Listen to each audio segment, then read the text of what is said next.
The discovery was made on a Tuesday morning in March 1847. A cotton merchant from Savannah, traveling through the rural roads of central Georgia, stopped to water his horse near a small plantation.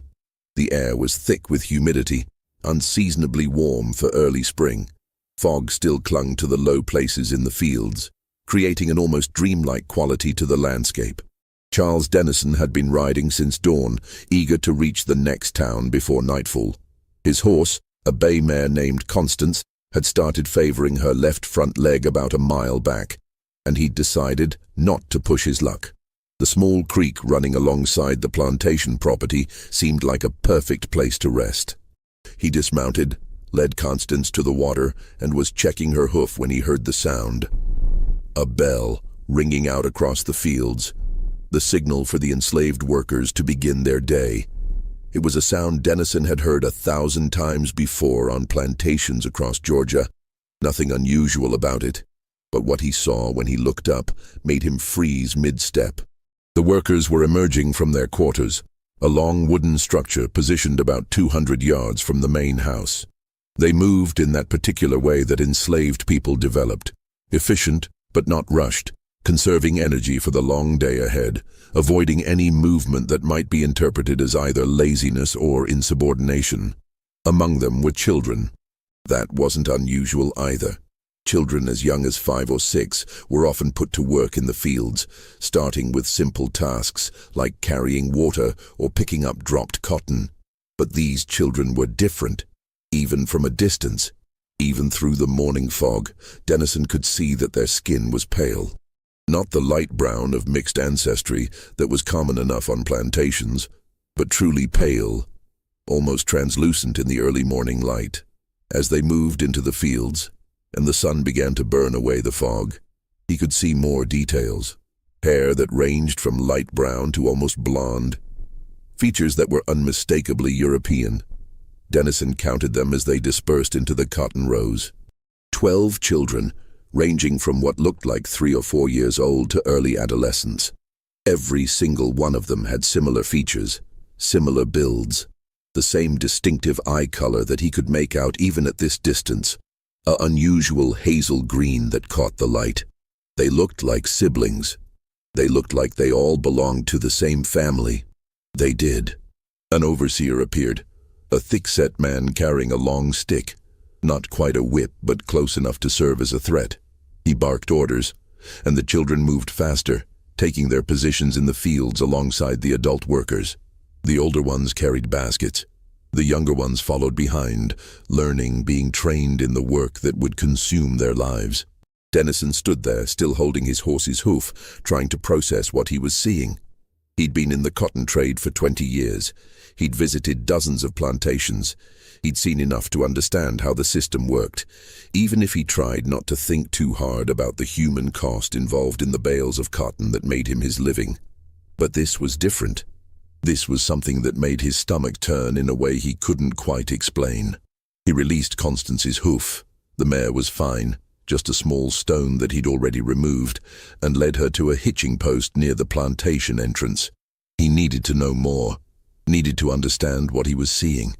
The plantation house itself was modest by the standards of the larger operations. 2 stories, white-painted wood, a wide porch that wrapped around 3 sides. Well-maintained but not ostentatious. The house of a man who was comfortable but not wealthy, successful but not elite. As Dennison approached, a man emerged onto the porch.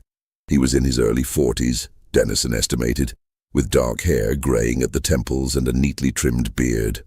He wore a simple white shirt and dark trousers, no jacket despite the morning chill.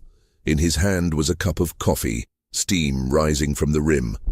The man was watching the fields, watching the workers, watching the children, and on his face was an expression that Dennison would later describe as satisfaction. The look of a man surveying his property, his possessions, his investments. "Morning," the man called out, his voice friendly, welcoming. "You look like you could use some coffee yourself. Come on up." Dennison hesitated for just a moment, then climbed the steps to the porch. The man extended his hand. "Horace Crawford," he said. "This is my place. You're passing through, I assume." "Charles Dennison," Out of Savannah. Cotton merchant. My horse needed water, and I thought I might inquire about purchasing rights to your harvest if you haven't already contracted with another buyer. It was a lie, or at least partially so. Dennison had come this way hoping to establish new business contacts, but he hadn't planned to stop at this particular plantation. That had been pure chance. Or perhaps something else, something that felt uncomfortably like fate. Crawford's face brightened. Always happy to talk business. Come inside. My wife will prepare us a proper breakfast, and we can discuss terms. As Dennison followed Crawford into the house, he glanced back once more at the fields, at the children with their pale skin and European features working in the morning sun, at the overseer watching them with his stick in hand, at the nightmare that had been hiding in plain sight. Before we continue with the story of what Charles Dennison discovered that morning, and the shocking investigation that followed, take a moment to subscribe to our channel if you haven't already. Hit that notification bell so you never miss stories like this one, stories that reveal the darkest corners of American history. And let us know in the comments, what state or city are you listening from? We love hearing from our audience across the country. Now, let's return to that plantation in Georgia where nothing was quite what it seemed, and where Dennison was about to learn the full extent of what Horace Crawford had built. The interior of the Crawford house was exactly what Dennison expected, comfortable but not luxurious, furnished with pieces that spoke of established prosperity rather than new money. A parlor to the left with a piano that looked like it was actually played, judging by the sheet music stacked on top. A dining room to the right with a table that could seat 10, though Dennison suspected it rarely hosted that many guests. The walls were decorated with paintings of pastoral scenes, the kind of generic landscapes that merchants sold from catalogs. Nothing distinctive, nothing that revealed much about the people who lived here. Crawford led him into the dining room and called out toward the back of the house. "Margaret, we have a guest for breakfast." A woman appeared in the doorway leading to the kitchen. Presumably Mrs. Crawford, though she looked younger than her husband by at least a decade. She was pretty in a faded way, with blonde hair pulled back in a severe bun, and a dress that was well made but practical, not fashionable. Her expression was polite but distant, the look of someone who'd learned to wear a mask of pleasantness regardless of what she actually felt. "Mr. Dennison, a cotton merchant from Savannah," Crawford said. "Charles, my wife Margaret." She nodded acknowledgement, but didn't extend her hand or smile. "I'll have the girl bring coffee and biscuits," she said quietly, then disappeared back through the doorway. Crawford seemed not to notice his wife's coldness. He gestured for Dennison to sit at the table and took the chair at the head, the position of authority even in this casual setting. "So, cotton merchant," Crawford said, "you've picked a good year to be in the business. Prices are holding steady, and the crop's looking strong. I'm projecting a 20% increase over last year's yield." Dennison made appropriate noises of interest, but his mind was elsewhere. He was trying to figure out how to ask about the children without being obvious, without revealing his discomfort. In the social codes of the plantation South, a white man questioning another white man's treatment of his enslaved people was considered rude at best, suspicious at worst. But he didn't have to ask. Crawford brought it up himself. A young woman, enslaved, Dennison realized, though she wore a clean dress and an apron that indicated housework rather than fieldwork, brought in a tray with coffee, biscuits, butter and jam. She moved silently, efficiently, keeping her eyes down. She couldn't have been more than 16 years old, and her skin was dark enough that she clearly hadn't been among the pale children Dennison had seen in the fields. As she poured coffee into their cups, Crawford spoke to her without looking at her. "Tell Rebecca to make sure the young ones get extra water today. It's going to be hot, and I don't want any of them getting sick." "Yes, sir," the girl murmured, finishing with the coffee and backing away toward the kitchen. Dennison saw his opening. The young ones. Crawford took a sip of coffee and smiled. That same smile Dennison had seen on the porch, the smile of satisfaction. "You noticed them, I assume." "Hard not to. They stand out quite a bit." "I did notice," Dennison said carefully. "Quite a few children out there with Unusual features. 17, actually, Crawford said, and there was something in his voice. Pride, accomplishment. Though 2 of them are too young for fieldwork yet. The oldest is 13 now, named him Thomas. Strong boy, good worker. I expect he'll fetch a premium price when I sell him next year. The casual way Crawford said it, when I sell him next year, made Dennison's hand tighten on his coffee cup. He forced himself to maintain a neutral expression, to keep playing the role of interested merchant. Nothing more. That's quite a few children, he said. Your workforce must be expanding rapidly. Crawford leaned back in his chair, and now the pride in his expression was unmistakable. I've been implementing a breeding program, he said, using the same tone someone might use to discuss agricultural techniques or livestock management. Started about 12 years ago, not long after I inherited this place from my father. The results have exceeded my expectations. Dennison felt his stomach turn, but he forced himself to keep listening, to keep asking questions. He needed to understand the full extent of what was happening here. A breeding program, he repeated, trying to sound curious rather than horrified. Exactly. See, most plantation owners don't think strategically about reproduction. They leave it to chance, to natural increase. Whatever happens, happens. But I realized there was an opportunity for deliberate improvement. Crawford warmed to his subject, speaking faster, more animated. I select specific women, young, healthy, with certain physical characteristics. Light skin is a factor, but more important is bone structure, facial features, overall build. And then I ensure that the next generation carries the traits I want to emphasize. Dennison understood what Crawford was saying, understood exactly what ensure meant, but he needed to hear it stated explicitly. You're saying you father the children yourself? Of course. Crawford said it as if it were the most natural thing in the world. That way I control the bloodline completely. No uncertainty about parentage, no variables I can't account for.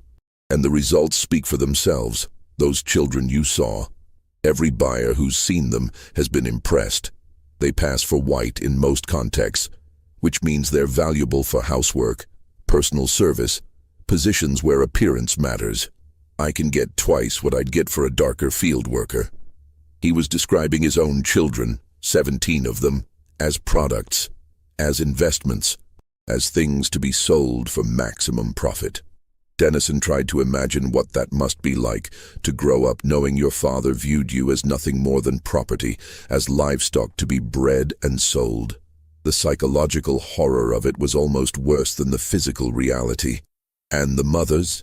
Dennison asked, though he wasn't sure he wanted to hear the answer. How do they respond to this arrangement? For the first time, Crawford's expression shifted slightly. Not to shame or regret, but to irritation, the way someone might react to an unexpected complication in an otherwise successful business venture. Most accept it, he said. They understand their position, understand that cooperation makes their lives easier. I'm not cruel, Mr. Dennison. I don't beat them unnecessarily. I make sure they're fed adequately during pregnancy, that they have time to recover after birth, though not too much time, of course. Can't afford to have valuable workers idle. And if they don't accept it, Dennison pressed. Crawford's eyes hardened.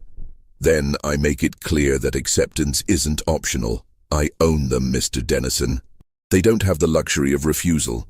This is my property, my plantation, my right as their master. The law is quite clear on that point. The brutality of the statement, delivered so calmly, so matter-of-factly, made Dennison's vision blur for a moment with anger, but he couldn't show it. Not yet.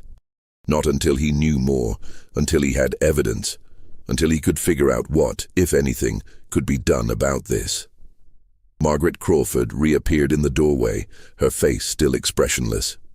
Horace, you have a visitor, Mr. Bennett from town, about the feed order. Crawford stood, his businesslike demeanor returning immediately. Excuse me for a moment, Mr. Dennison. Help yourself to more coffee. I'll be right back to discuss the cotton purchase. As Crawford left the room, Dennison sat in silence, trying to process everything he'd just heard. the casual admission of systematic rape, the cold calculation of breeding human beings for profit, the complete absence of shame or recognition that any of this might be wrong. He thought about those children in the fields, 17 of them, 17 lives created not out of love or even desire, but as a deliberate business strategy, growing up enslaved by their own father, knowing that when they reached a certain age, he would sell them away without hesitation. How many of them knew the truth? How many understood that the man who owned them was also the man who had fathered them? How did you live with that knowledge? Margaret Crawford was still standing in the doorway watching him. For a moment, their eyes met, and Dennison saw something in her expression, a flash of something that might have been pain or anger or despair. Then it was gone, replaced by that same blank politeness. "More coffee, Mr. Dennison?" she asked quietly. "No, thank you," he managed to say, then taking a risk. "Mrs. Crawford, does the minister ever visit the plantation?" It was a coded question, a way of asking whether anyone from outside ever witnessed what happened here, whether there was any external oversight or accountability. Margaret's expression didn't change, but her hands, clasped in front of her apron, tightened slightly. "We attend services in town every Sunday," she said. "The Reverend considers my husband a pillar of the community, very generous with his donations." Of course he was. Men like Crawford always were. Generosity bought silence, bought complicity, bought the willingness of others to look away from uncomfortable truths. "I see," Dennison said. "Thank you for the coffee and hospitality." Margaret nodded once and disappeared back into the kitchen, leaving Dennison alone with his thoughts and his growing horror at what he'd discovered. When Crawford returned 15 minutes later, full of apologies for the interruption and ready to discuss cotton prices and delivery schedules, Dennison played along. He negotiated a preliminary agreement, promised to send formal contracts within the week, and made plans to visit again in the fall to inspect the harvest. He had no intention of keeping any of those promises, but he needed Crawford to believe that their interaction had been purely business, that Dennison had seen and heard nothing troubling, that everything was normal.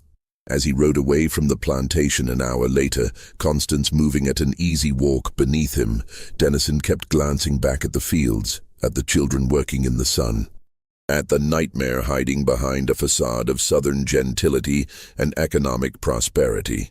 He couldn't stop thinking about one detail in particular. When Crawford had mentioned the oldest child, Thomas, age 13, he'd said he planned to sell him next year, which meant the boy had perhaps 12 more months with whatever family he'd known his entire life. 12 months before he was torn away, sold to strangers, shipped off to some other plantation where he'd spend the rest of his life, among people who had no connection to him, no knowledge of where he came from. And Crawford spoke about it the same way someone might discuss selling a horse or a piece of furniture.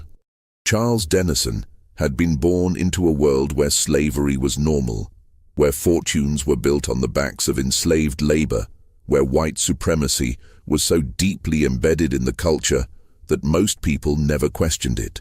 He'd participated in that system his entire adult life, profiting from it, accepting it as the natural order of things. But this was different. This crossed some line that even his conditioned conscience couldn't ignore. This was something that demanded action, demanded response, demanded that he do something, anything, to stop it. The question was what, and who would help him? Savannah in 1847 was a city of contrasts.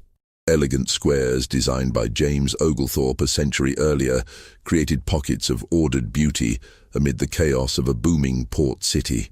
Spanish moss hung from ancient oak trees, giving the place an air of timeless gentility. But beneath that surface beauty was an economy built entirely on the labor of enslaved people and the cotton they produced.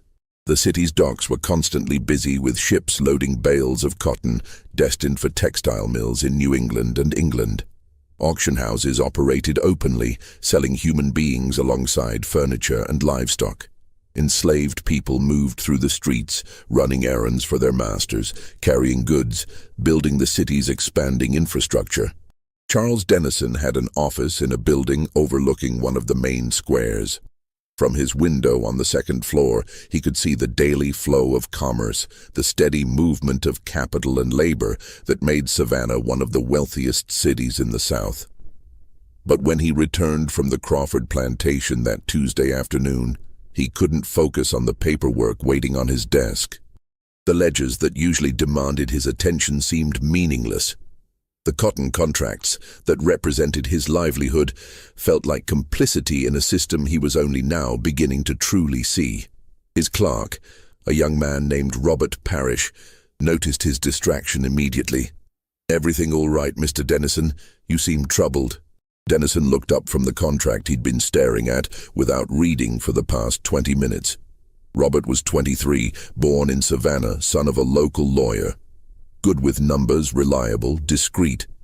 But could he be trusted with what Dennison had learned? "Robert, may I ask you a question of a sensitive nature?" The younger man sat up straighter, curious. "Of course, sir. In your experience, in your observations of how plantations operate, have you ever heard of systematic breeding programs, where the master deliberately fathers children with enslaved women as a business strategy?" Robert's expression shifted from curiosity to discomfort.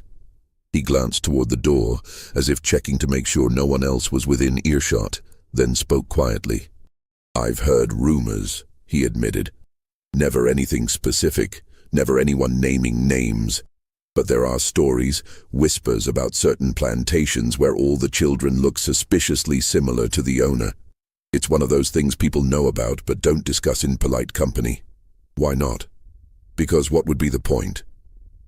Robert's voice carried a note of resignation. "The master owns the women. The law gives him absolute authority over his property, including their bodies, including any children they bear. There's no legal remedy, no crime being committed, so people ignore it, pretend they don't see it, and life goes on." "That doesn't trouble you?" Robert was quiet for a long moment. "Of course it troubles me. I'm not a monster, Mr. Dennison.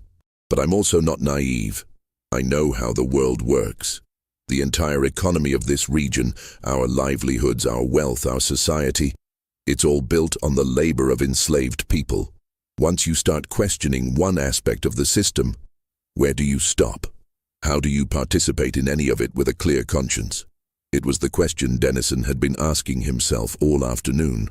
Once you saw the system clearly, once you understood its full scope of cruelty, how did you continue to benefit from it? How did you sleep at night knowing your comfort was purchased with other people's suffering? He told Robert about the Crawford plantation, about the 17 children with their pale skin and European features, about Crawford's casual admission of his breeding program, his cold calculation of profit and loss, about the plan to sell Thomas, the oldest child, next year. Robert listened without interrupting, his expression growing more troubled with each detail. "What are you going to do?" he asked when Dennison finished. "I don't know," Dennison admitted. "I was hoping you might have suggestions. You could report it to the authorities. And tell them what? That Crawford is fathering children with women he owns. That's not illegal. That Crawford is selling his own children. They're legally considered property following the condition of the mother. There's no law being broken. Then maybe you need to think about changing the laws. That takes time. Years, probably. In the meantime, Crawford continues what he's doing, and those children continue to suffer." Robert leaned back in his chair, thinking. There is one person in Savannah who might be able to help. Dr. William Preston. He's been practicing medicine here for 30 years, treats patients on plantations all across the region. If anyone has seen the real conditions, the real costs of the system, it's him. And I've heard he has sympathies that not everyone in Savannah shares. It was a careful way of suggesting that Dr. Preston might be sympathetic to abolition, or at least critical of slavery's worst excesses. In Savannah in 1847, such views had to be expressed carefully, coded in ways that allowed for plausible deniability if questioned by the wrong people. "Do you think he'd talk to me?" Only one way to find out. His office is on Abercorn Street, 3 blocks from here. But Mr. Dennison, be careful. If you start making inquiries asking too many questions, people will notice. And if Crawford finds out you're investigating him, there could be consequences. Men like that have friends, connections, power. They don't take kindly to outside interference. Dennison understood the warning, understood the risk he was taking. But he also understood that doing nothing, returning to his normal life and pretending he hadn't seen what he'd seen, wasn't an option. Not anymore. Thank you, Robert. I appreciate your honesty. What do you want me to tell people if they ask where you are? Tell them I'm pursuing a new business opportunity, which, in a way, I suppose I am. As Dennison left the office and walked through the streets of Savannah toward Dr. Preston's office, he noticed things he'd somehow managed to overlook for years. The auction house on the corner, where families were being separated and sold to different buyers. The scarred backs visible when enslaved workers bent to lift heavy loads. The careful expressions they wore, masks designed to hide whatever they actually felt, to show only what their masters wanted to see. How had he participated in this for so long without really seeing it? How had he been so willfully blind? The answer, uncomfortable as it was, came down to self-interest. It was easier not to look too closely, easier not to ask difficult questions, easier to accept the comfortable lies about natural hierarchies and civilizing influences, and the burden of uplift. The truth was messy and disturbing and demanded actions that would risk his business, his social standing, his comfortable life. But he'd looked, he'd seen, and now he couldn't pretend otherwise. Dr. William Preston's office occupied the ground floor of a narrow brick building. A small sign beside the door read simply, "Preston Physician." The door was unlocked, and Dennison stepped into a waiting room that smelled of carbolic acid and something else. Illness, perhaps, or just the accumulated suffering that any doctor's office inevitably absorbed. An older woman sat behind a desk, sorting through papers. She looked up as Dennison entered. "Do you have an appointment?" "No, but I was hoping Dr. Preston might spare a few minutes. It's a matter of some urgency. He's with a patient right now, but if you're willing to wait, I'll let him know you're here. Your name?" "Charles Dennison." She wrote it down on a slip of paper and disappeared through an interior door. Dennison sat in one of the waiting room chairs and tried to organize his thoughts. What exactly was he going to say to the doctor? What did he hope to accomplish? He was still trying to figure that out when Dr. Preston appeared, the older woman beside him. William Preston looked to be in his early 60s, with a full head of white hair and a neatly trimmed beard. He wore spectacles that magnified his eyes slightly, giving him an owlish appearance. His clothes were well made but practical, the outfit of a professional man who spent his days working rather than attending social functions. "Mr. Dennison," the doctor said, extending his hand. "Margaret tells me it's urgent. Are you unwell?" "No, nothing like that. I need to speak with you about a professional matter, plantation medicine specifically." Something shifted in Preston's expression. Not alarm exactly, but a heightened attention. "Come into my office. Margaret, please reschedule my 4 o'clock appointment. This may take some time." The doctor's office was exactly what Dennison expected. Shelves lined with medical books, a desk covered in papers and correspondence, anatomical diagrams on the walls, and the pervasive smell of various medicines and tinctures. Preston gestured for Dennison to sit in a chair facing the desk, then settled into his own seat with a slight grimace that suggested chronic back pain. "Now, Mr. Dennison, what brings you to my door?" Dennison took a breath and began the same story he'd told Robert. The Crawford plantation, the children with European features, Crawford's admission of his breeding program, the casual mention of selling his oldest son next year. Preston listened without interrupting, his expression growing darker with each detail. When Dennison finished, the doctor was quiet for a long moment, staring at his desk as if gathering his thoughts. "You want to know if what Crawford is doing is illegal?" Preston finally said. "It wasn't a question.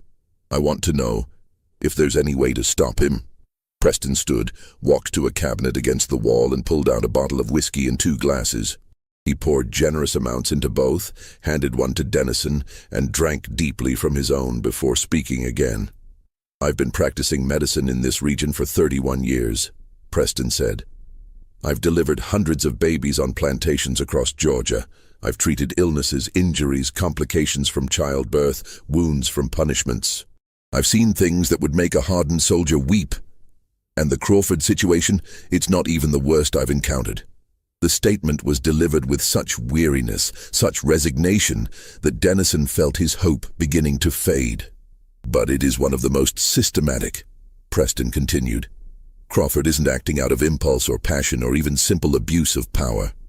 He's implemented a calculated strategy, optimized for profit. That's what makes it particularly disturbing, the cold rationality of it. You've been to his plantation several times over the years. First call was in 1835, I believe. A difficult birth. Young woman named Mary, 17 years old. The baby survived. A girl with skin light enough that I knew immediately who the father was. Crawford's eyes. Exactly, no mistaking it." "Did you say anything to him?"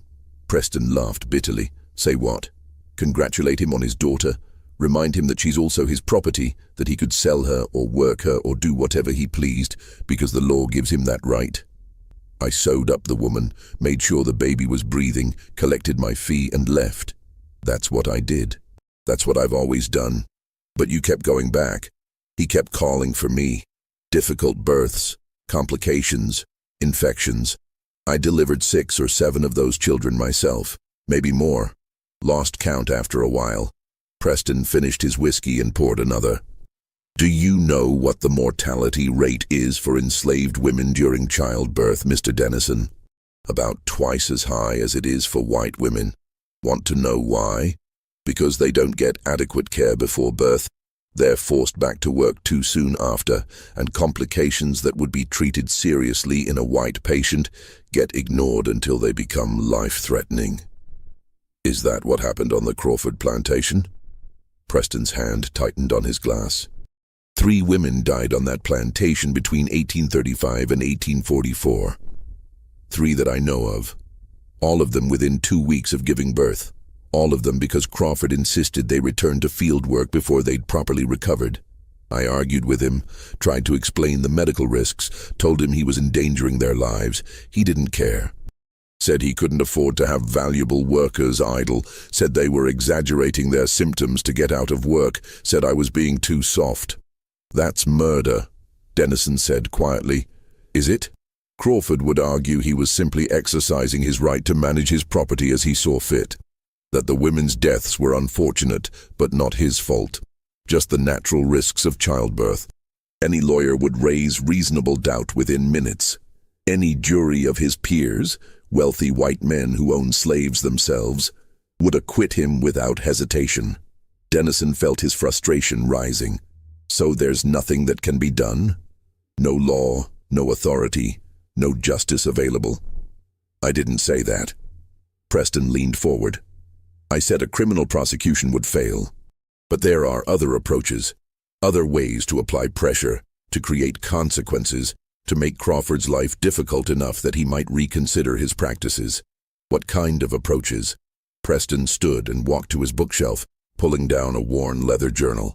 He flipped through pages covered in cramped handwriting, found what he was looking for, and turned the book toward Dennison. I keep records, Preston said. Notes on every patient I treat on plantations. Not just medical details, but observations about conditions, treatment, outcomes. I've been doing it for years, building documentation of exactly what the system does to people. Someday, when the political climate changes, when there's finally a will to address these issues, this evidence might matter. Dennison scanned the page.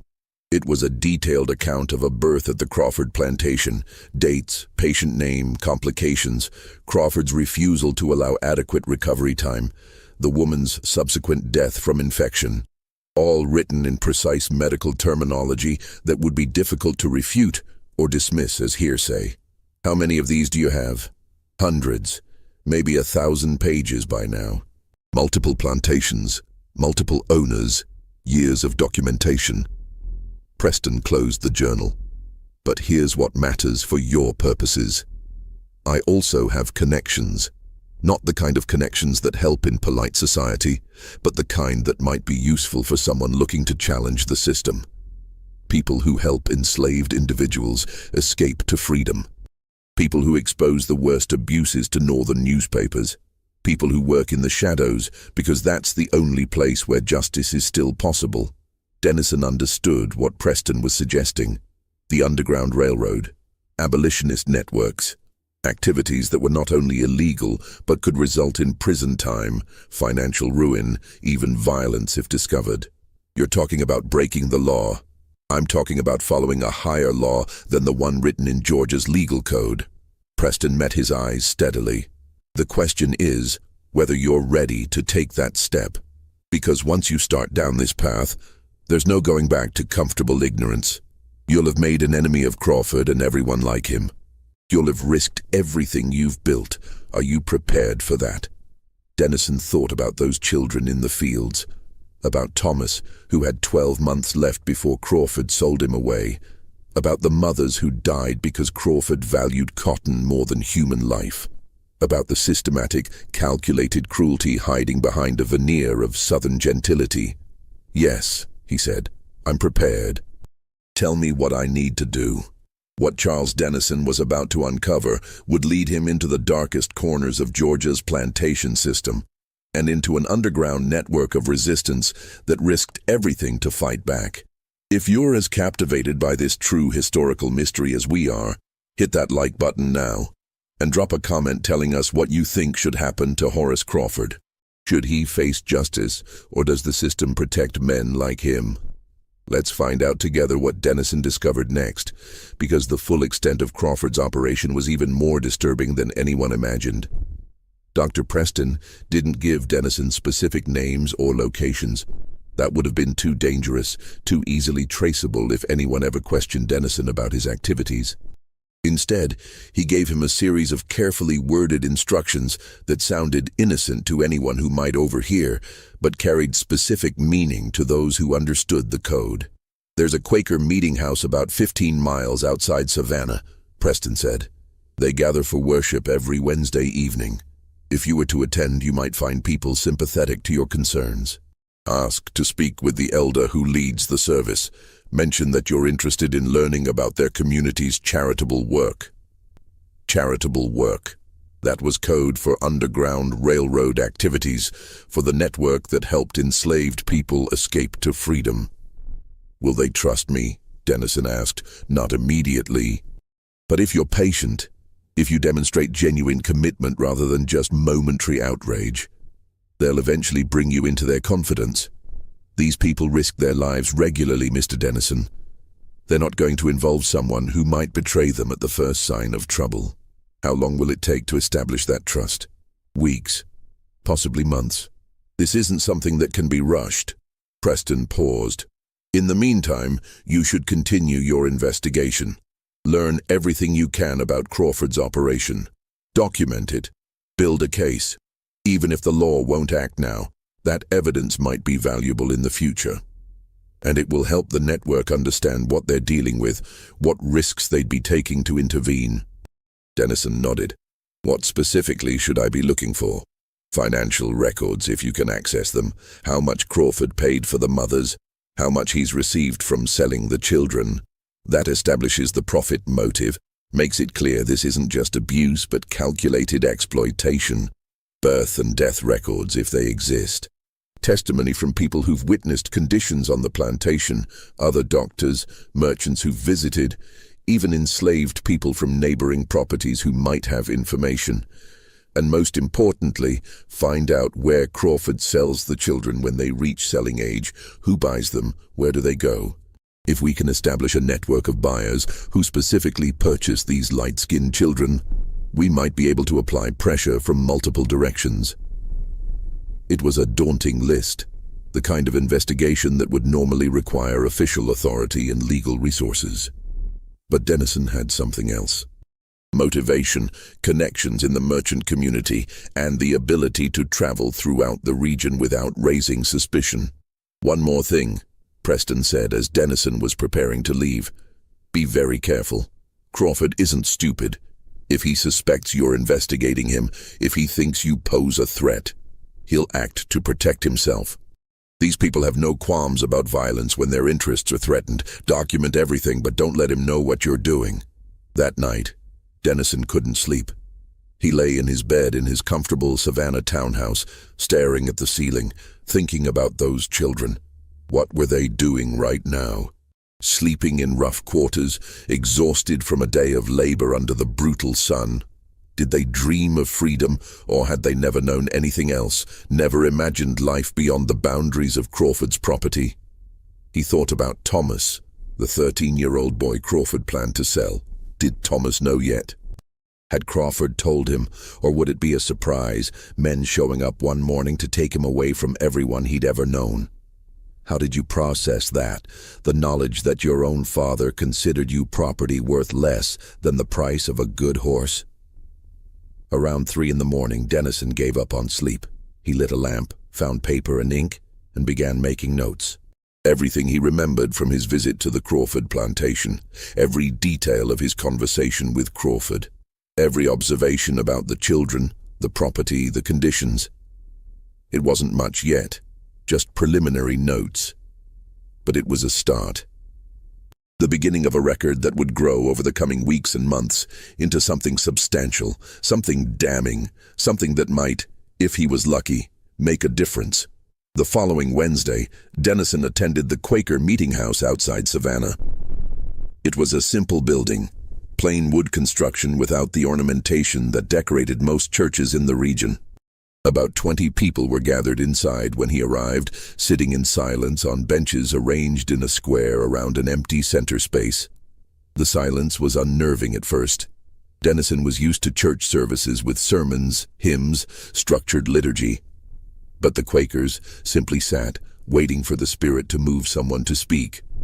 Minutes passed with nothing but the sound of breathing and the occasional creak of the wooden benches. Then an older man stood. He was tall, thin, with a long beard and clothes that were well made but deliberately simple. When he spoke, his voice was quiet but carried easily in the silent room. Friends, I've been thinking about the passage from Isaiah. Learn to do right, seek justice, defend the oppressed, take up the cause of the fatherless, plead the case of the widow. We are called to do more than merely believe in justice. We are called to act. It was a careful statement, one that could be interpreted as general religious encouragement or as something more specific. A reference to their illegal activities helping enslaved people escape. After the meeting ended, Dennison approached the older man who'd spoken. "I'm new to the area," he said, using the script Preston had given him. "I'm interested in learning about your community's charitable work." The man looked at him for a long moment, assessing. "And why is that?" "Because I've recently become aware of suffering that I can no longer ignore. And I've been told your community takes that calling seriously. We do what we can, where we can, as our conscience demands." The man extended his hand. "I'm Nathan Garrett. Perhaps you'd like to stay for our fellowship meal. We can discuss our various efforts." The fellowship meal was held in a room adjacent to the meeting house. Simple food, bread and soup and vegetables shared communally. About a dozen people stayed, and the conversation ranged across various topics. News from other Quaker communities, concerns about a drought affecting crops, discussions of scripture. But Dennison noticed something. Several times during the meal, Nathan Garrett would make references that seemed innocuous on the surface, but carried deeper meaning to those who knew how to listen.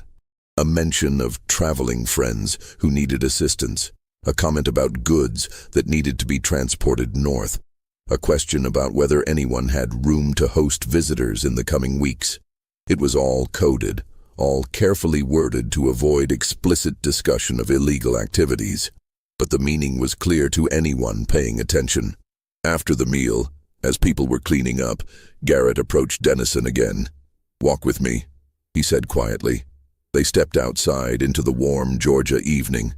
The sun was setting, painting the sky in shades of orange and purple. Garrett led them away from the meeting house toward a small grove of trees where their conversation wouldn't be overheard. "Doctor, Preston sent word that you might be coming," Garrett said. "He vouches for you, which counts for something. But trust has to be earned. Why don't you tell me exactly what you're looking for?" Dennison told him about the Crawford plantation, about the 17 children, about Crawford's systematic breeding program. He described his conversation with Preston, his growing determination to do something about what he'd discovered. Garrett listened without interrupting, his expression troubled, but not surprised. "We're aware of the Crawford situation," he finally said.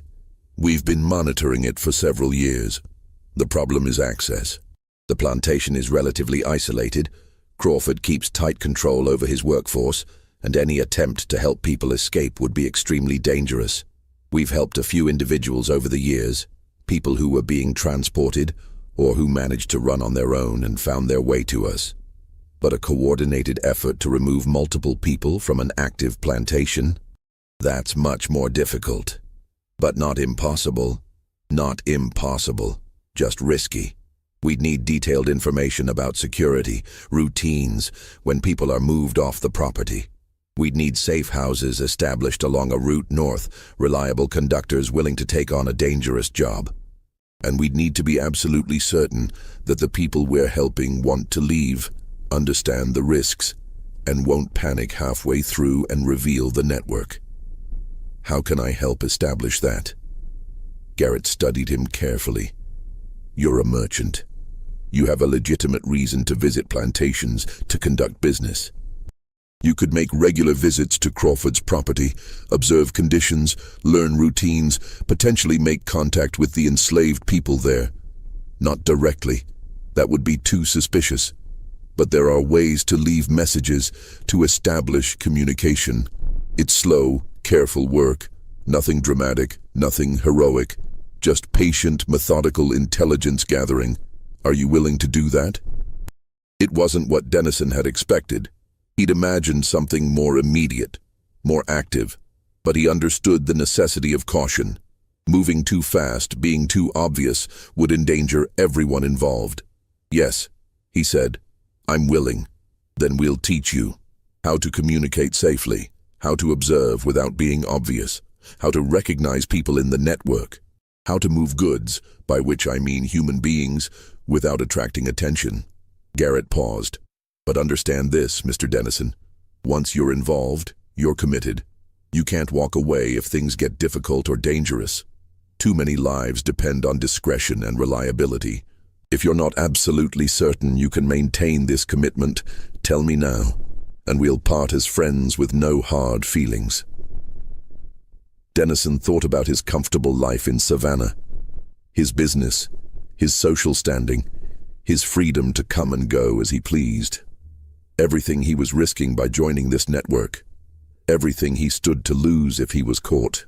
But he also thought about those children, about Thomas with his 12 months of freedom left before Crawford sold him away. About all the people suffering in silence while men like Crawford profited from their exploitation. "I'm certain," he said. "Tell me what I need to do." Over the following weeks, Dennison became a student of the Underground Railroad network operating in Georgia. He learned that it was far more organized than he'd imagined, with established routes, safe houses, carefully vetted conductors, and sophisticated communication methods.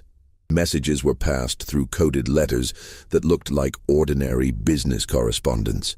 A letter mentioning 5 bales of premium cotton ready for transport actually meant 5 people ready to travel north. Expecting rain delays meant increased patrols or danger on a particular route. Prices remained favorable meant it was safe to proceed. Safe houses were maintained by people across the social spectrum, Quakers primarily, but also free black families, sympathetic white merchants, even a few slave owners who'd become disillusioned with the system.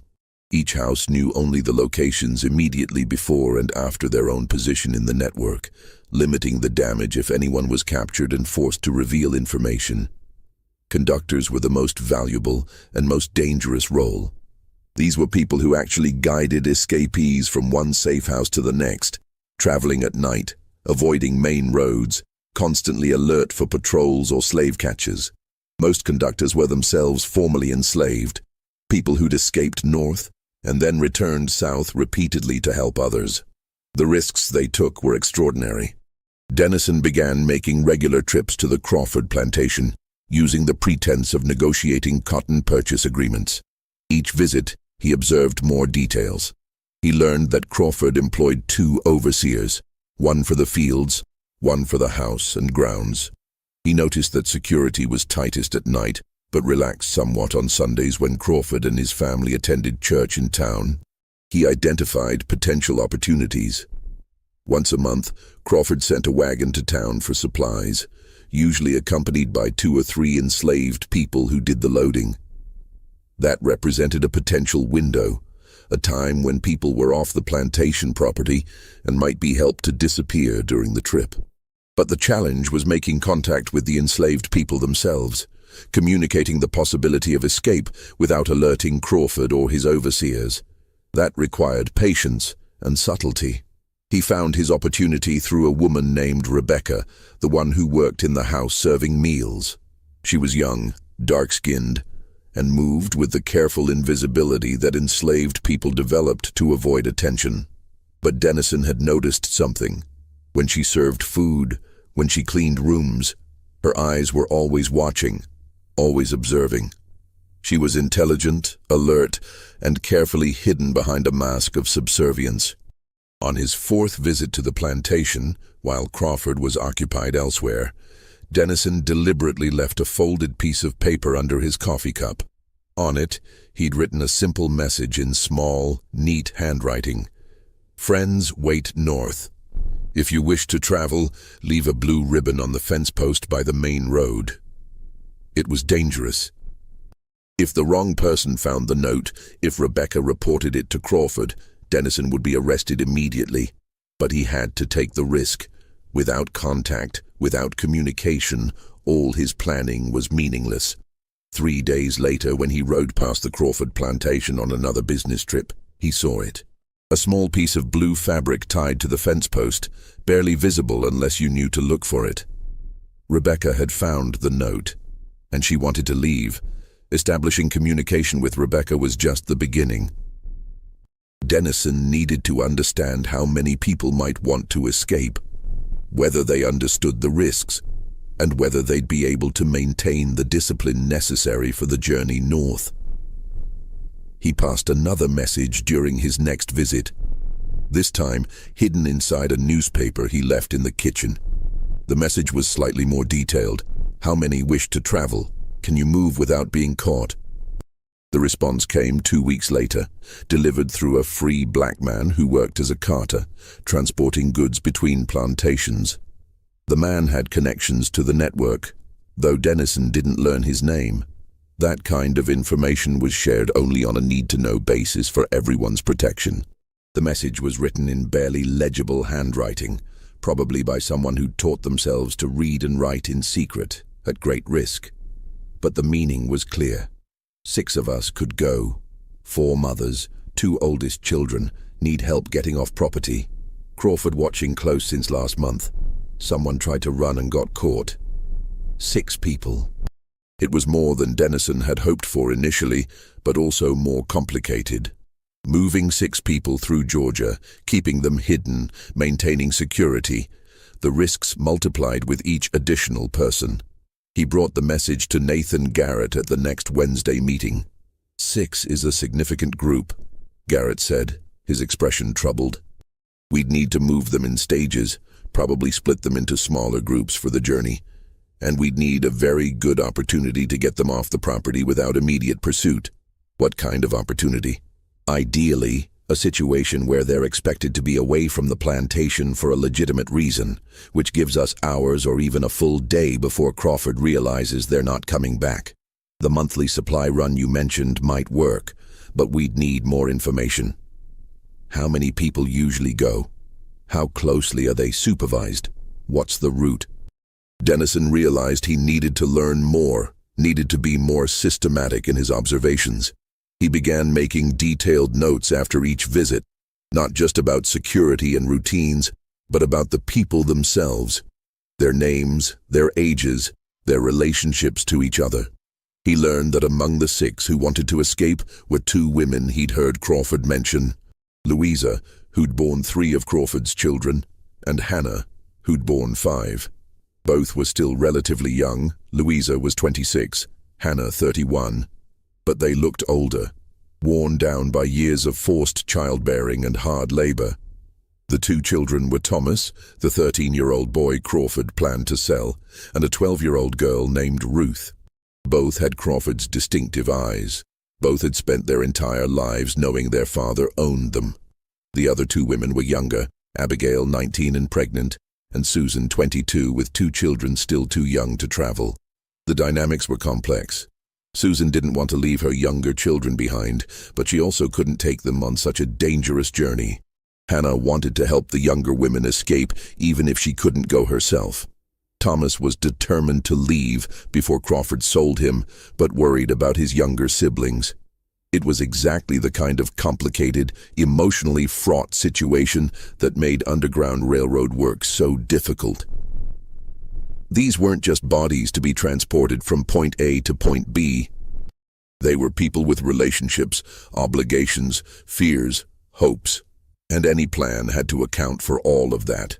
Dennison spent hours with Garrett and other members of the network, working through scenarios, identifying problems, trying to find solutions. They brought in a conductor named Benjamin, a tall, quiet black man in his 40s who'd made the journey north and back 17 times, to assess the feasibility. Benjamin's first question was blunt. Are they prepared to never see their families again? Because that's what this means. Once they leave, they can never come back. Anyone left behind, they won't see them again in this life. Are they ready for that?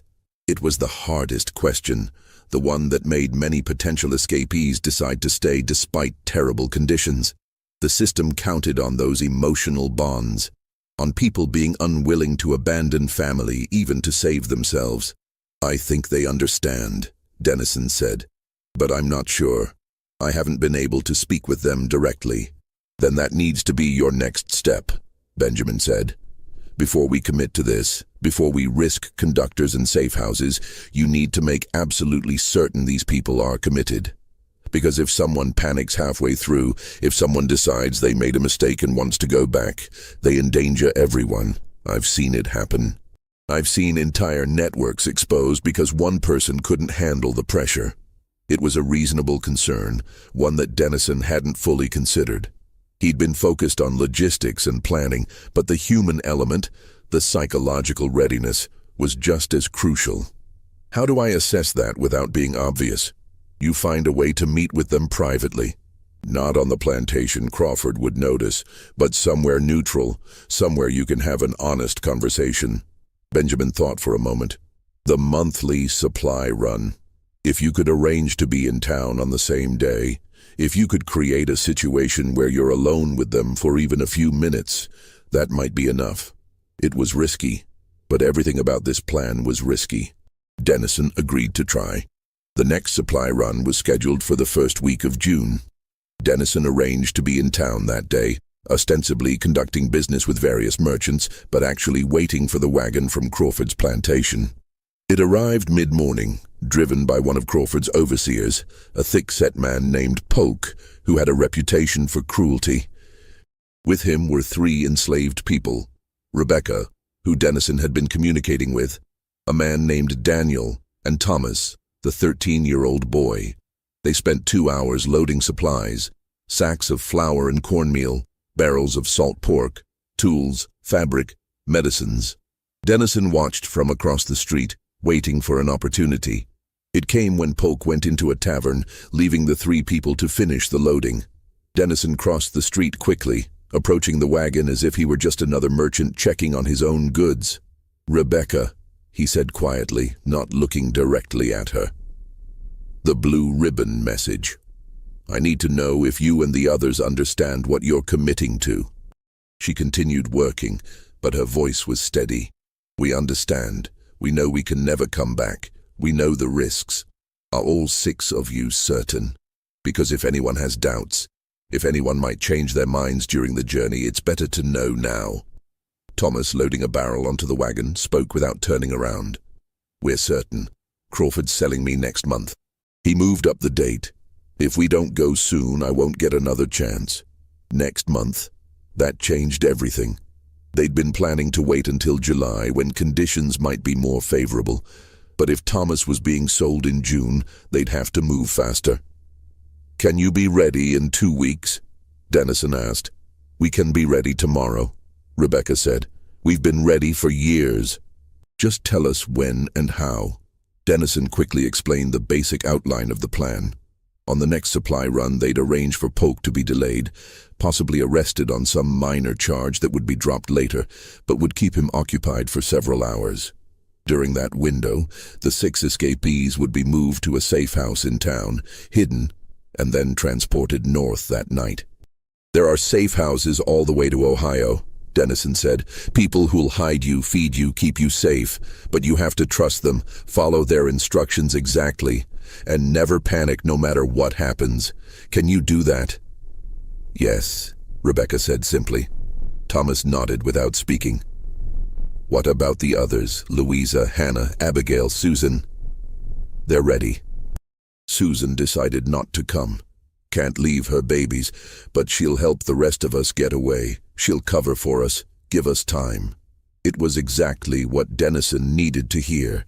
They were committed, they understood the plan, and they'd thought through the sacrifices required. Polk emerged from the tavern, wiping his mouth and looking irritated. Dennison moved away casually, as if he'd just been inspecting the wagon's load, and disappeared into the crowd. 2 weeks. They had 2 weeks to finalize every detail, to position conductors and prepare safe houses, to arrange for Polk's convenient delay. 2 weeks to make the difference between freedom and a lifetime of slavery for 6 human beings. The plan was set in motion, and Charles Dennison found himself at the center of the most dangerous thing he'd ever attempted. The web of secrets was about to be tested, and any mistake could mean disaster for everyone involved. If you're on the edge of your seat wondering what happens next, smash that like button and leave a comment with your prediction. Will they make it to freedom? Or will Crawford discover the plan before they can escape? Subscribe and hit the notification bell, because this story gets even more intense. Let's continue and find out what happened when everything finally came together. The 2 weeks before the escape attempt were the longest of Dennison's life. Every detail had to be perfect. Every contingency had to be planned for, and all of it had to be done quietly, without arousing suspicion. Nathan Garrett coordinated the safe houses. They'd need 7 stations between Georgia and Ohio, each one a place where the escapees could hide during daylight hours, rest, eat, and prepare for the next leg of the journey. Some were maintained by Quakers, others by free black families. One by a white merchant who'd lost his own daughter to slave traders after she'd been kidnapped and falsely accused of being escaped property. Benjamin, the experienced conductor, would lead the first leg of the journey personally, guiding them from Savannah to a safe house about 40 miles north. From there, other conductors would take over in stages, each one responsible for a specific section of the route. The plan for getting them off Crawford's property evolved through several iterations. They considered having them escape at night, but that would trigger immediate pursuit. They considered staging an accident that would require medical attention in town, but that was too unpredictable. The supply run remained the best option, but they needed Polk to be delayed long enough that the escapees could disappear before anyone started looking for them. The solution came from an unexpected source. A local sheriff's deputy named Marcus Reed, who had his own reasons for disliking Crawford. Reed's sister had worked as a governess for a wealthy family in the region and had witnessed Crawford's treatment of the women on his plantation. The experience had disturbed her enough that she'd eventually quit her position and moved to Charleston, but not before telling her brother what she'd seen. Reed couldn't arrest Crawford. The man hadn't broken any laws. But he could help delay Polk on the day of the supply run by conducting a very thorough inspection of the wagon, looking for contraband or stolen goods. It was a weak pretext, but it would buy the necessary time. "I can give you 2 hours," Reed said, when Dennison met with him privately. "Maybe 3 if I really drag out the inspection and then have to file paperwork. But after that, Crawford will start asking questions, and I'll have to let Polk go." 2 hours should be enough, Dennison said. "By the time Polk realizes people are missing, they'll be well hidden. And if Crawford suspects I helped them escape, he'll have no proof. You are just doing your job, conducting a routine inspection. Anything that happened after that isn't your responsibility." Reed didn't look entirely convinced, but he agreed to the plan. Like everyone else involved, he was taking significant risk for the sake of people he'd never met, people he had no obligation to help beyond the basic human recognition that what was happening to them was wrong. Dennison marveled at that, at the courage of ordinary people willing to break the law, risk their livelihoods, potentially face imprisonment, all because their conscience demanded it. It challenged his previous assumptions about morality and self-interest, about what people would do when pushed to make real choices rather than just express abstract principles. He also had to prepare his own affairs in case something went wrong. He drafted a letter to his clerk, Robert, to be opened only if Dennison was arrested, explaining what he'd been doing and why. He made arrangements for his business to be sold if necessary, with proceeds going to support Underground Railroad activities. He wrote a will leaving everything to his brother in Boston, with specific instructions that none of it should go to anyone still involved in the slave trade. Margaret, his housekeeper, a free black woman who'd worked for him for years, noticed his preparations and confronted him one evening. "You're planning something dangerous," she said. It wasn't a question. Dennison considered lying but decided she deserved the truth. He told her about Crawford, about the escape plan, about the risks involved. Margaret listened without interrupting, her expression unreadable. When he finished, she was quiet for a long moment. "My mother was born enslaved," she finally said. "She escaped when I was 3 years old, brought me with her. We traveled for 6 weeks, hiding during the day, moving at night, never staying anywhere long enough to feel safe. There were people who helped us, white people, black people, people who had no reason to help except that they believed slavery was evil. Without them, I'd still be someone's property, or more likely, I'd be dead. So whatever you're doing, whatever risk you're taking, you're doing the right thing. And if there's any way I can help, you let me know." It was more than Dennison had expected, more than he dared hope for. He asked if she knew anyone in Savannah who might be willing to house the escapees for a few hours between when they left the supply wagon and when they could be moved to the first official safe house. "I know several people," Margaret said. "I'll make arrangements. You just get them to town safely." Everything was coming together. The plan was as solid as they could make it. The date was set, June 14th, 1847, the next supply run, the day when 6 people would risk everything for a chance at freedom. Dennison visited the Crawford plantation one final time, 3 days before the escape attempt. He needed to confirm that nothing had changed, that Crawford wasn't suspicious, that the 6 escapees were still committed and ready. The visit was tense. Crawford seemed distracted, irritable. At one point, he mentioned that one of his enslaved workers had been caught trying to smuggle a letter off the property. "Had to make an example," Crawford said casually. 20 lashes. Can't allow that kind of behavior. Let one person get away with secret communications, and soon everyone's doing it. Dennison felt his stomach drop. Had Rebecca been caught? Had their plan been exposed? But Crawford continued talking about cotton prices, and didn't mention Rebecca specifically. When she served coffee later that afternoon, Dennison saw no signs of injury, no indication that she'd been the one caught. Still, the incident was a reminder of how dangerous this was, how quickly everything could go wrong.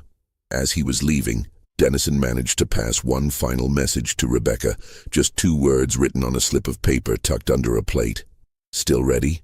He received his answer the next day when he rode past the plantation. The blue ribbon was back on the fence post, exactly where it had been the first time. They were ready. Now all they could do was execute the plan and hope that luck was on their side. June 14, 1847 dawned hot and humid, the kind of day that made even simple movement exhausting. Dennison was awake before sunrise, reviewing the plan one more time, checking every detail. The supply wagon would leave Crawford's plantation around 8 a.m., arriving in Savannah by 10:30 or 11. Deputy Reed would intercept them shortly after arrival, beginning his inspection and holding Polk until at least 1 p.m. During that window, the 6 escapees would be moved to Margaret's friend's house, a free black woman named Catherine, who lived on the outskirts of town. They'd hide there until nightfall, then be transferred to the first official safe house by 10 p.m. Benjamin would meet them there, and the journey north would begin. Simple in theory, terrifyingly complex in execution. Dennison positioned himself near the town square, where he could observe the supply wagon's arrival without being obvious. He pretended to be reviewing paperwork, conducting business with merchants. Just another day for a cotton trader. The wagon appeared at 10:47 a.m. Polk was driving, looking bored and irritable in the heat. On the wagon were Rebecca, Thomas, Daniel, and, Dennison counted carefully, 3 other people he hadn't seen before. 6 people total. All the escapees were on the wagon. That simplified things considerably. Deputy Reed appeared almost immediately, walking up to the wagon with the official bearing of someone conducting routine business. "Need to inspect your cargo," Reed said loudly enough for Dennison to hear. "New regulations about transporting goods into the city. You'll need to unload everything for examination." Polk's protest carried across the square. "This is ridiculous. We make this run every month and never—" "You can file a complaint with the sheriff if you'd like," Reed interrupted. "After I complete my inspection. Now start unloading." The performance was perfect. Reed managed to sound both bureaucratic and slightly apologetic, the classic stance of someone just doing their job, even though they agreed it was probably unnecessary. Polk started unloading the wagon, grumbling constantly. The 6 enslaved people helped, moving goods into neat stacks that Reed examined with exaggerated thoroughness. Dennison watched, forcing himself to breathe normally, to not show any signs of the nervous tension gripping his chest. An hour passed. Reed was dragging out the inspection beautifully, finding minor issues with packaging, requiring documentation that Polk didn't have, suggesting they might need to hold the entire shipment pending verification. At 12:15, Polk finally snapped. "I need to find a privy," he told Reed. "You keep inspecting. They'll help you." He gestured at the 6 enslaved people and stalked off toward the nearest tavern. It was the moment they'd been waiting for. As soon as Polk was out of sight, a wagon appeared. Seemingly just another vehicle making deliveries, driven by a black man Dennison didn't recognize, but who must have been part of the network. The wagon pulled up next to Reed's inspection site. In less than 3 minutes, with practiced efficiency, the 6 escapees climbed into the back of the new wagon, hidden under canvas and empty crates. The driver didn't speak, didn't acknowledge Reed or Dennison, just snapped the reins and moved away at a normal pace. Not hurried, not drawing attention. Reed resumed his inspection as if nothing had happened. When Polk returned 20 minutes later, Reed was examining a barrel of salt pork with great concentration. "This packaging doesn't meet current standards," Reed said seriously. "I'm going to have to file a report. You and your workers can reload the approved items, but this barrel will need to stay here pending review." Polk's face was red with anger, but he started reloading. It wasn't until everything was back on the wagon that he looked around and seemed to notice something was wrong. "Where are they?" he asked, confusion replacing anger. "Where are who?" Reed replied innocently. "The workers. There were 6 of them." Reed looked around as if just noticing their absence. "I assumed they went with you." "They're your responsibility, not mine." Polk's expression shifted from confusion to panic.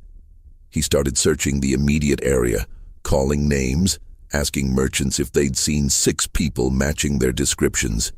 By the time he gave up and climbed back on his wagon to race back to Crawford's plantation, it was nearly 2 p.m. The escapees had been hidden for almost 2 hours. They had maybe 4 more hours before Crawford organized a serious search party, and by then, they needed to be well on their way north. Catherine's house was small, modest, tucked away on a narrow street where few white people ventured. She'd cleared space in her cellar, a cramped, humid space that smelled of earth and old vegetables, but it was hidden and secure. Dennison visited briefly around 3 p.m., carrying a basket that ostensibly held supplies he was delivering for Margaret. Inside the basket was food, water, and a message about the next stage of the journey. Catherine let him in without speaking, led him to the cellar door. He descended carefully, his eyes adjusting to the dim light.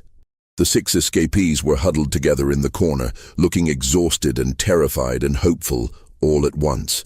When they saw Dennison, Rebecca started to cry, not tears of sadness but of relief, of disbelief that the first part of the plan had actually worked. "You're safe for now," Dennison said quietly, "but Crawford will be searching soon. You need to stay absolutely silent, make no noise that could attract attention. At nightfall, a man named Benjamin will come to take you to the next safe house. He's experienced, trustworthy. Do exactly what he says, and you'll make it to freedom." Thomas, the 13-year-old boy, spoke for the first time. "Is it real? Ohio? Freedom? Or is it just another place where someone will own us?" "It's real," Dennison assured him. "In Ohio, you'll be free, not property, not enslaved. Free to work for wages, to make your own decisions, to build your own lives. It's real, and you're going to make it there." He distributed the food and water, made sure they understood the timeline, then left quickly. The less time he spent at the house, the less chance of anyone noticing and becoming suspicious. Back at his own home, Dennison tried to work, to distract himself, but it was impossible to focus. Every sound made him jump. Every knock at the door made him fear it was Crawford or the sheriff coming to arrest him. Margaret noticed his agitation. "You did the right thing," she said quietly. "Whatever happens now, you did the right thing." Dennison hoped she was correct. Crawford discovered the escape around 3:30 p.m. when Polk returned to the plantation and reported that 6 workers had vanished in Savannah. The plantation owner's reaction was exactly what everyone had feared: immediate, furious, and determined. He rode directly to the sheriff's office in Savannah, demanding action, threatening lawsuits, insisting on immediate pursuit. The sheriff, who was friendly with Crawford but also aware of Deputy Reed's inspection, tried to calm him down. "We'll investigate," the sheriff promised. "Put out notices, alert patrols. But you have to understand, if they got a few hours head start, they could be anywhere. We'll do our best, but I can't guarantee we'll find them." Crawford wasn't satisfied. He hired 4 slave catchers, professional bounty hunters who specialized in tracking and capturing escapees. These men were notorious for their brutality, their willingness to use violence, their success rate. They began their search immediately, questioning people in Savannah, looking for anyone who'd seen 6 people matching the escapees' descriptions. They visited the docks, thinking the escapees might try to board a ship. They checked the roads leading north, looking for tracks or signs of passage. But the Underground Railroad network had been operating in Georgia for years.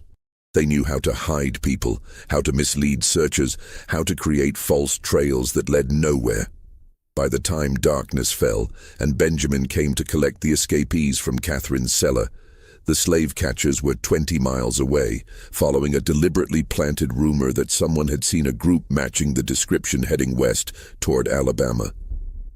Benjamin loaded the 6 people into a covered wagon designed to look like a typical merchant's transport. Hidden compartments beneath false floors provided cramped but effective concealment. Unless someone specifically knew what to look for, the wagon appeared to be carrying nothing but ordinary goods. The route north took them through back roads and small towns where the network had established relationships. At each stop, they'd transfer to a different conductor, a different vehicle, sometimes traveling by wagon, sometimes on foot, once by boat along a river that formed part of the route. The journey was grueling. They traveled mostly at night, hiding during daylight hours in barns, cellars, attics, anywhere that offered concealment. They endured days of hunger when safe houses were too risky to approach. They suffered through rainstorms, heat, exhaustion, the constant terror of being discovered. But they kept moving north. through Georgia, through Tennessee, through Kentucky. Each mile was a mile closer to freedom, a mile farther from Crawford's reach. Dennison received coded updates through the network. Goods proceeding as planned. Package reached third station. Delivery expected on schedule. It took 18 days to reach Ohio. 18 days of constant movement, constant fear, constant hope. On July 2nd, 1847, 6 people who'd been enslaved their entire lives crossed into free territory. They stood on Ohio's soil, legally beyond Crawford's reach, and for the first time in their lives, they were free. Benjamin sent word back to Georgia. Delivery complete. All packages safely arrived. When Dennison received the message, he wept. Not just with relief, though that was part of it, but with something else. A recognition of what had been accomplished, of the courage of everyone involved, of the reality that the system could be challenged, that justice was possible even when the law failed. 6 lives saved. 6 people who would never again be someone's property. It wasn't enough. It couldn't undo the suffering of everyone still enslaved, couldn't bring back the mothers who died on Crawford's plantation, couldn't erase the childhood trauma of growing up owned by your own father. But it was something. It was proof that resistance was possible, that individual actions could make a difference, that moral courage still mattered in a world that often seemed determined to crush it. 6 people made it to freedom, but the consequences were far from over. Crawford's reaction to the escape would be brutal, and the investigation into who helped them would threaten everyone involved. If this story is giving you chills, hit that like button right now and drop a comment telling us what you think happened next. Did Crawford discover who helped them escape? And what about all the people left behind on his plantation? Subscribe to our channel and ring that notification bell, because what happened next would expose Crawford's crimes to the entire nation. Let's continue with this powerful, true story. Crawford's rage at losing 6 of his enslaved workers, including his oldest child, the boy he'd planned to sell for significant profit, was spectacular and terrible. The people remaining on his plantation bore the brunt of his fury. He increased security dramatically, hired additional overseers, instituted harsher punishments for minor infractions. He interrogated everyone, trying to find out if anyone had helped the escapees, if anyone had known about the plan. Susan, the woman who'd decided not to escape because she couldn't leave her young children, was subjected to particularly brutal questioning. Crawford suspected she knew something, suspected she might have helped the others. When she maintained she knew nothing, he didn't believe her. She was sold 2 weeks later, separated from her children, sent to a plantation in Alabama. It was punishment, pure and simple, Crawford's way of making an example, of showing what happened to anyone he suspected of disloyalty. 3 other enslaved people were sold in the following month. Families torn apart, people shipped to different states. Crawford didn't need evidence of wrongdoing. Suspicion was enough. Fear was the tool he used to maintain control, and he wielded it without mercy. But Crawford's problems were only beginning. The 6 escapees reached settlements in Ohio where abolitionists helped them establish new lives. And those abolitionists recognized the propaganda value of their stories. Within weeks, Louisa and Hannah were being interviewed by abolitionist newspapers across the North. They told their stories in detail, how Crawford had systematically impregnated them, how he'd fathered 17 children and treated them all as property, how mothers had died from being forced back to work too soon after childbirth.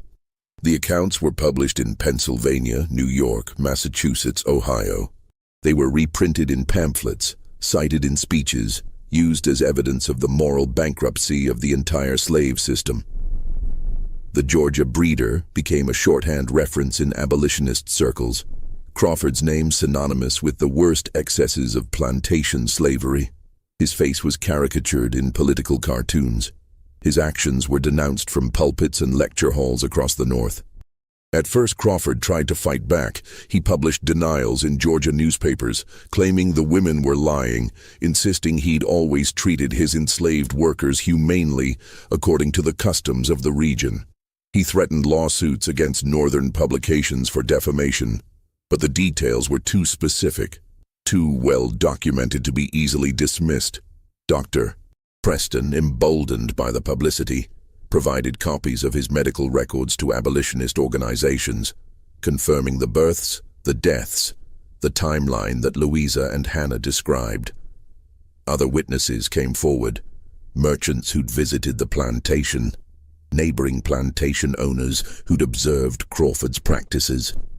Even Margaret Crawford, his wife, gave a statement through her lawyer expressing her disgust at her husband's actions and requesting a legal separation. The social consequences were severe. Crawford found himself ostracized in Georgia society. His church asked him to stop attending services. Business partners began distancing themselves. The careful social networks that plantation owners relied on began excluding him. By September of 1847, Crawford's reputation was in ruins. He was still wealthy, still owned his plantation and the people enslaved there, but he'd been transformed from respected member of the community to pariah, his name a byword for cruelty and moral corruption. Theodore Walsh, the district attorney Dennison had met with months earlier, saw an opportunity. With public attention focused on the case, with Crawford's reputation destroyed, Walsh brought forward new legislation addressing exploitation of enslaved women. The legislation was modest, full of loopholes, carefully worded to avoid challenging the fundamental legality of slavery. But it required documentation of all births on plantations, mandated basic medical care for enslaved women before and after childbirth, created penalties for deliberate negligence that resulted in death. It was the barest minimum, a tiny step that did almost nothing to address the systemic brutality of the institution.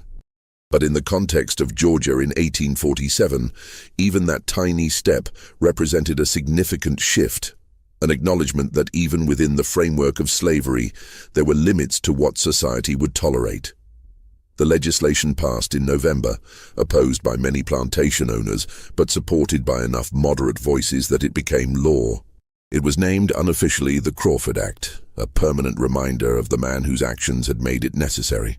For Dennison, the months following the escape were nerve-wracking. Crawford's slave catchers investigated everyone who'd been in Savannah the day of the escape, everyone who might have helped. Dennison was questioned twice, but his role as a cotton merchant gave him plausible reasons for being in town, and he'd been careful not to be seen directly interacting with the escapees. Deputy Reed also faced scrutiny, but his story held up. He'd been conducting a routine inspection, nothing more. If people had wandered away during that time, that wasn't his responsibility. The network remained hidden, none of the safe houses were exposed, none of the conductors were identified. The Underground Railroad continued its work, helping dozens more people escape over the following years. Dennison continued his involvement, though more carefully now. He provided financial support, helped identify opportunities for escapes, served as a liaison between the network and people willing to help. He never again participated directly in an escape, but he remained committed to the cause. He also continued building his case against Crawford, documenting the plantation owners' activities, collecting testimony, preserving evidence. He didn't know if it would ever be useful, but he felt compelled to create a record, to make sure that someday, when people looked back on this period, they would understand what had happened, who had been responsible, what the true costs had been. Crawford never recovered his reputation. He continued operating his plantation until 1851. But the profitability declined as he struggled to maintain workforce numbers and faced increasing difficulty conducting business with ostracized status. In May of 1851, he sold the property at a significant loss and moved to Texas, where he hoped to start over with less scrutiny. Whether he continued his breeding program there, Dennison never learned. The networks in Texas were less developed, communications more difficult, information scarcer.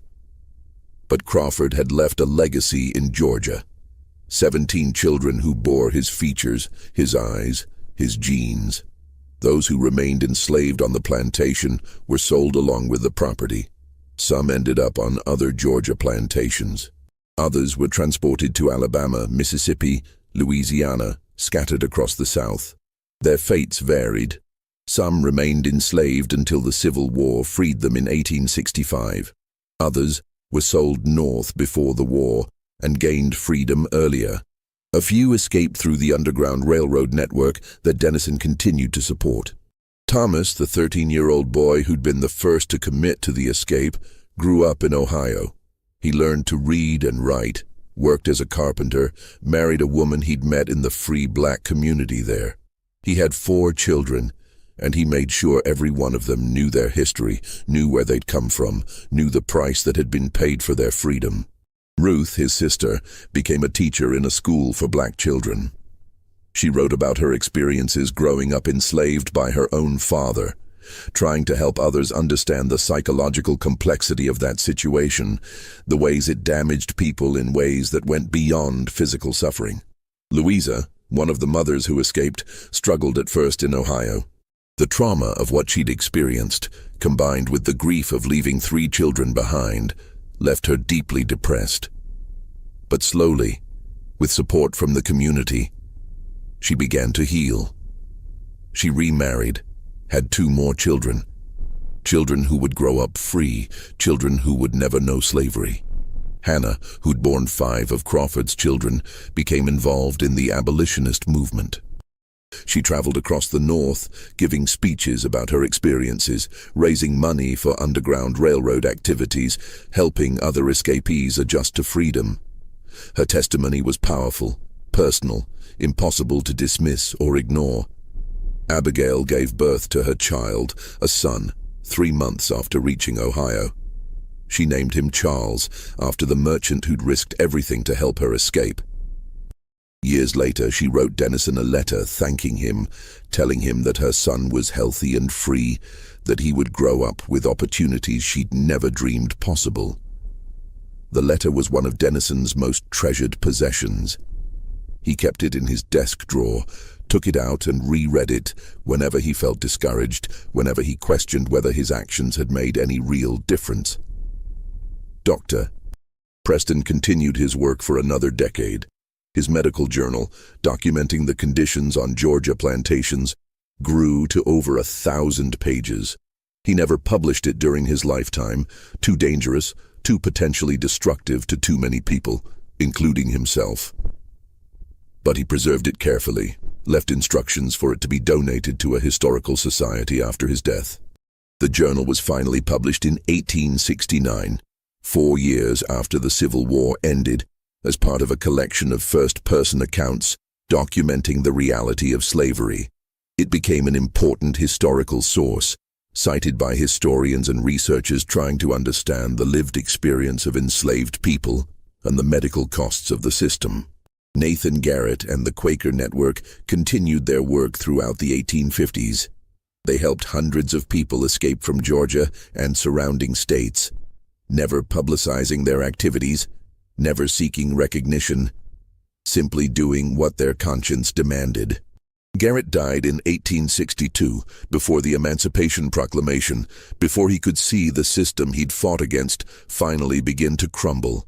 But he died knowing he'd made a difference, that he'd saved lives, that his courage had mattered. Benjamin, the conductor who'd led the first leg of the 6 escapees' journey north, made the trip 17 more times before the war started. In 1863, he joined the Union Army, serving as a scout, using his knowledge of Georgia's back roads and safe houses to help Union forces navigate through the state. He survived the war and lived until 1894, dying at the age of 73, a free man in a country that had finally abolished the institution he'd spent decades fighting.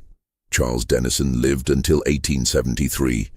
He never married, never had children of his own, but he maintained connections with the people he'd helped escape, with their children and grandchildren, with a network of formerly enslaved people and abolitionists who'd become his true family.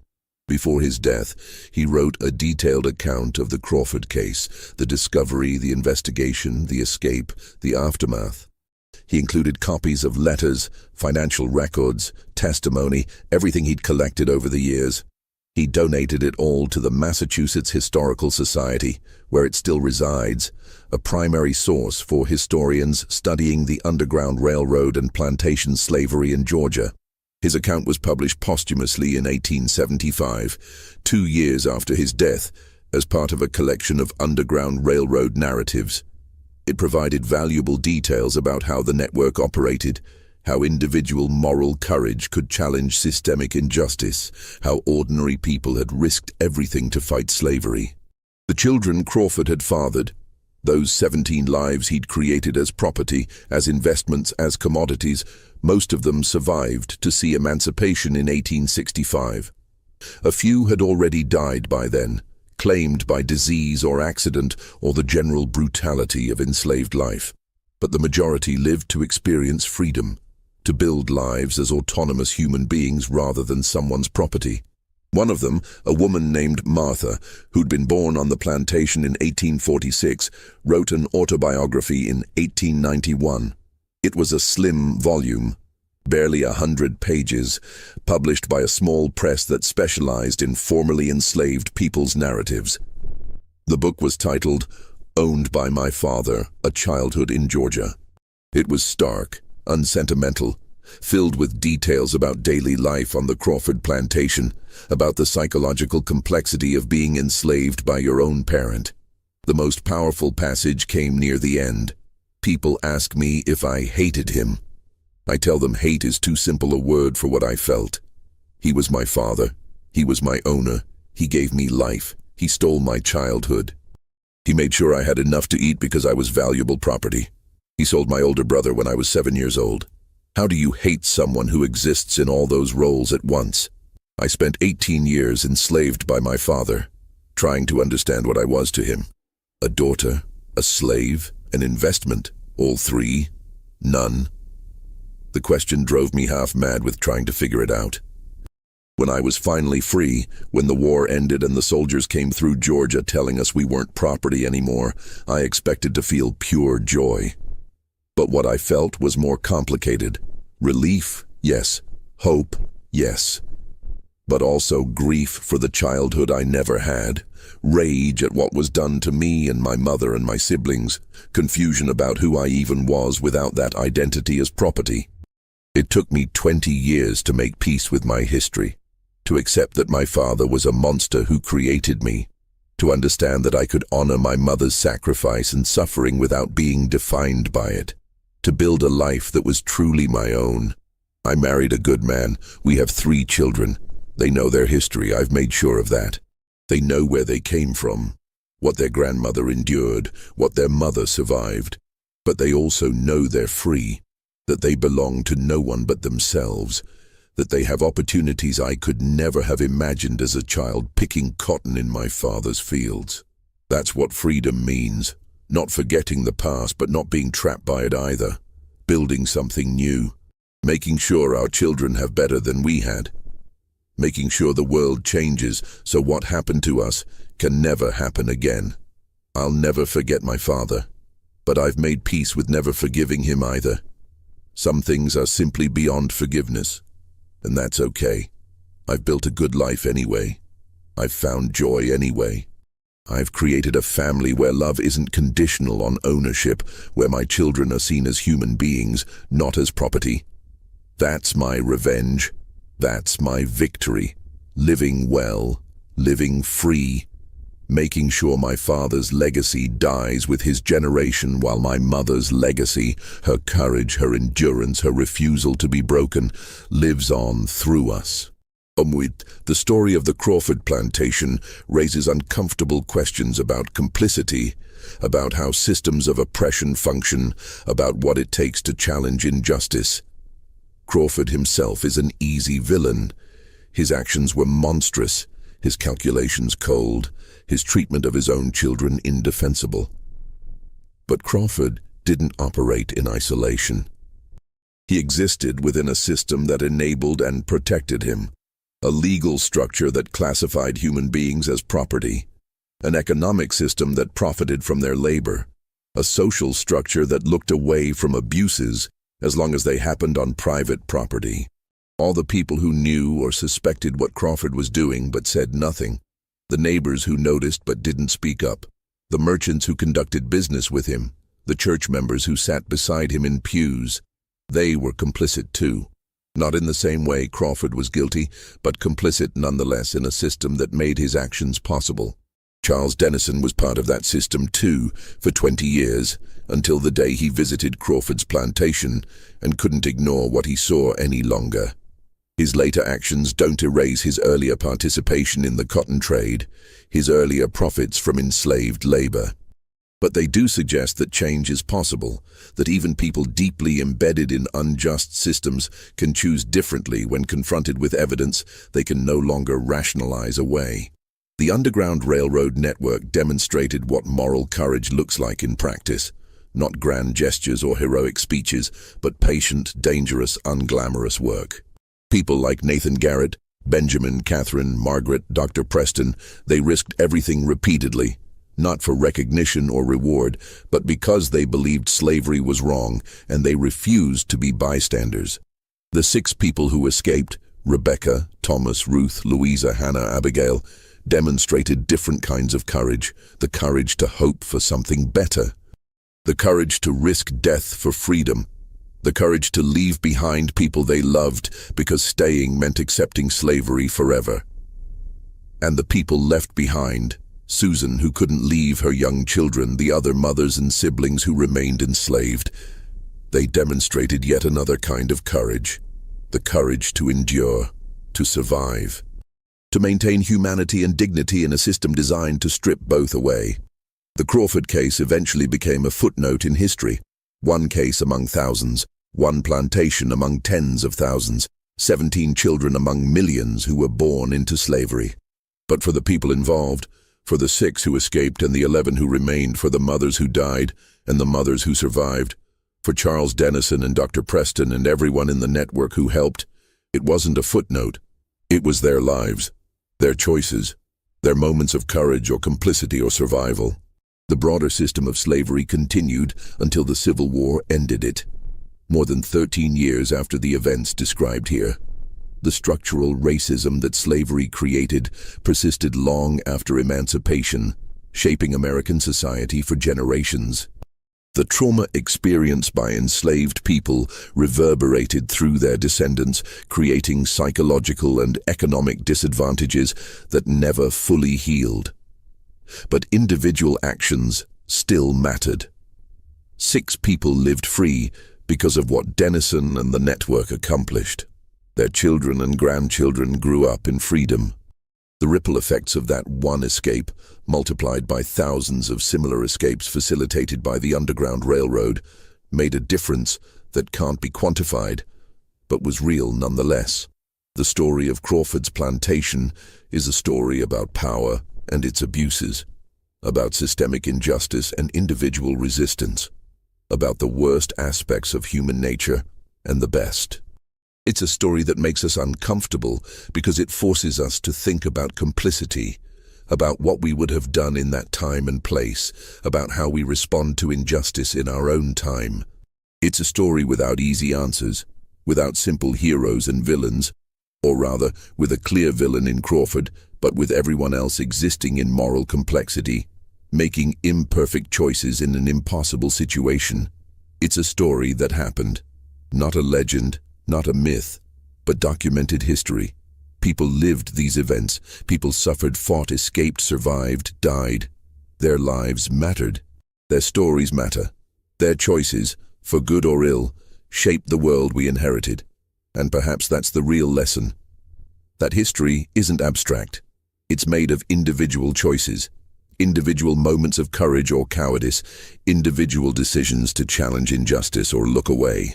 The people in this story weren't fundamentally different from us. They faced their moral tests, their moments of choice. We face ours. How we respond defines who we are, just as their responses defined who they were. The circumstances change, but the fundamental questions remain the same.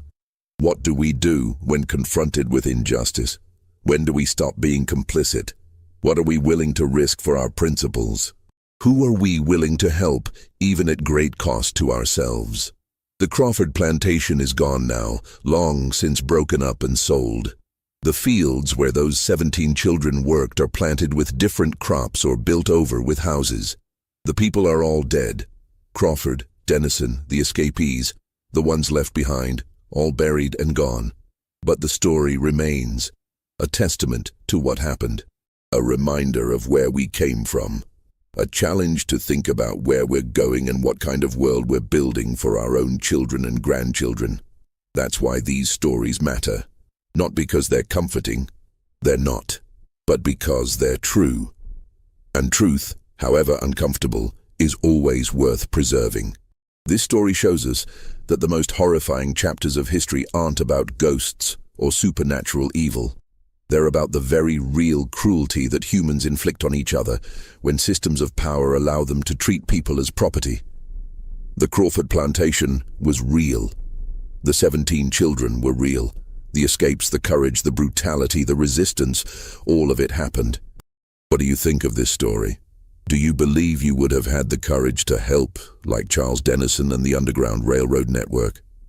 Or would you have been one of the many who knew but stayed silent? Leave your honest thoughts in the comments below. We want to hear your reflections. If this story moved you, if it made you think about justice and complicity and courage, hit that like button and share it with someone who appreciates deep historical stories that reveal uncomfortable truths. Subscribe to our channel and turn on notifications so you never miss these important stories that remind us where we came from and why we must never go back. Thank you for listening to this difficult but necessary story. These histories matter. They shape who we are. And remembering them, really remembering them, not sanitizing or simplifying them, is how we honor the people who lived them and ensure we learn from their experiences. We'll see you in the next video, where we'll explore another hidden chapter of American history that deserves to be told.